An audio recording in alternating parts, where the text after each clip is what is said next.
हमने पूर्व के लेक्चर में लोकतांत्रिक एवं समाजवादी समाज क्या है, इनकी क्या विशेषता हैं के बारे में अध्ययन किया।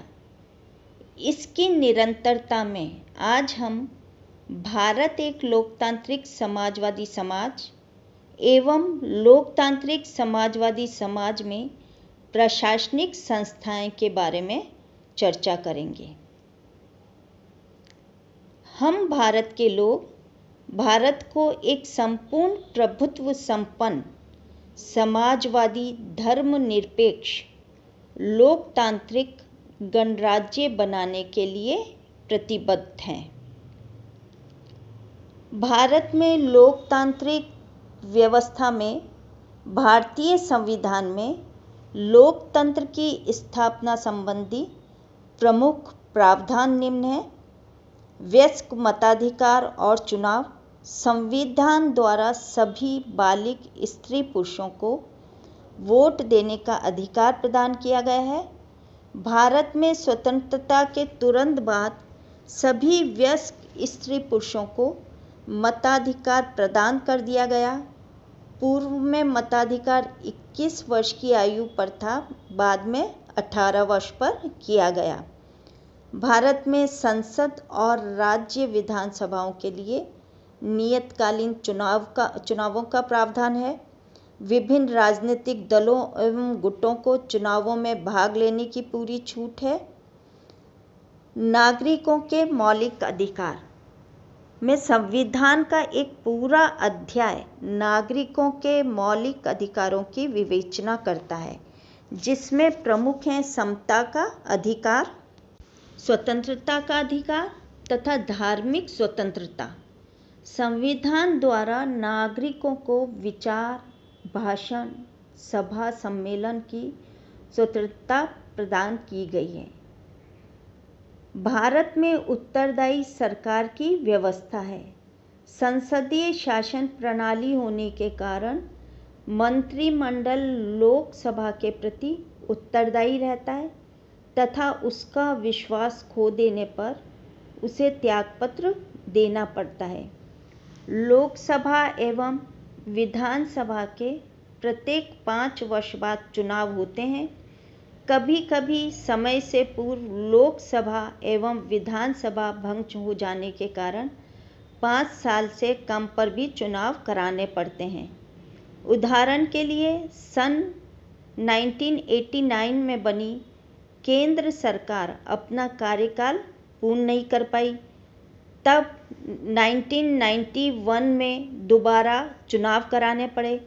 इसी प्रकार 1996 में भी केंद्र सरकार अपना कार्यकाल पूर्ण नहीं कर पाई, तब 1998 में मध्यावधि चुनाव हुए। 1998 में बनी हुई केंद्रीय सरकार अपना कार्यकाल पूर्ण नहीं कर पाई, तब 1999 में लोकसभा के चुनाव समय से पूर्व करवाने पड़े। स्वतंत्र न्यायपालिका लोकतंत्र का आधार स्तंभ है। भारत में न्यायाधीशों को स्वतंत्र व निष्पक्ष बनाए रखने के लिए संविधान में प्रावधान किए गए हैं।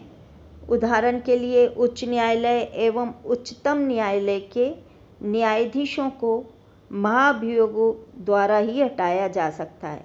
इसके अतिरिक्त वित्तीय संकट को छोड़कर और किसी भी स्थिति में न्यायाधीशों के वेतन या भत्तों में कटौती नहीं की जा सकती है।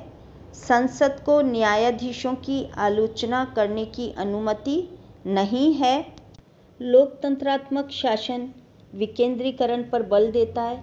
इसलिए भारतीय संविधान में कहा गया है कि राज्य ग्राम पंचायतों का गठन करने के लिए कदम उठाएगा। 73वें संविधान संशोधन अधिनियम द्वारा भारत में पंचायती राज संस्थाओं को सांविधानिक दर्जा प्रदान कर दिया गया है। 73वें संविधान संशोधन से पूर्व पंचायती राज संस्थाओं के चुनाव कई बार लंबे समय तक नहीं होते थे। इस संविधान संशोधन द्वारा प्रत्येक 5 वर्ष में चुनाव कराना अनिवार्य है। अतः भारतीय संविधान संसदीय ढांचे के लोकतंत्र की स्थापना करता है। सच्चा लोकतंत्र संसदीय लोकतंत्र ही हो सकता है, जिसमें बिना हिंसात्मक क्रांति के सरकार को बदला जा सकता है। भारत में निर्वाचन व्यक्ति की स्वतंत्रता और विचार स्वतंत्रता के वातावरण में संपन्न होते हैं। भारत में समाजवादी व्यवस्था भारतीय संविधान की प्रस्तावना, मौलिक अधिकार और नीति निर्देशक सिद्धांतों में समाजवादी विचार दर्शन के श्रेष्ठतम तत्व पाए जाते हैं। प्रस्तावना में सभी नागरिकों के लिए सामाजिक, आर्थिक और राजनीतिक न्याय, विचार, अभिव्यक्ति, विश्वास, धर्म और उपासना की स्वतंत्रता तथा प्रतिष्ठा एवं अवसर की समता की व्यवस्था करने का वायदा किया गया है। प्रस्तावना में न्याय को स्वतंत्रता और समता से भी ऊपर रखा गया है। सामाजिक न्याय का अभिप्राय है कि मनुष्य के बीच सामाजिक स्थिति के आधार पर किसी प्रकार का भेद न माना जाए। प्रत्येक व्यक्ति को अपनी शक्तियों के समुचित विकास के समान अवसर उपलब्ध हों। आज के युग में आर्थिक न्याय के अभाव में सामाजिक न्याय कल्पना मात्र है।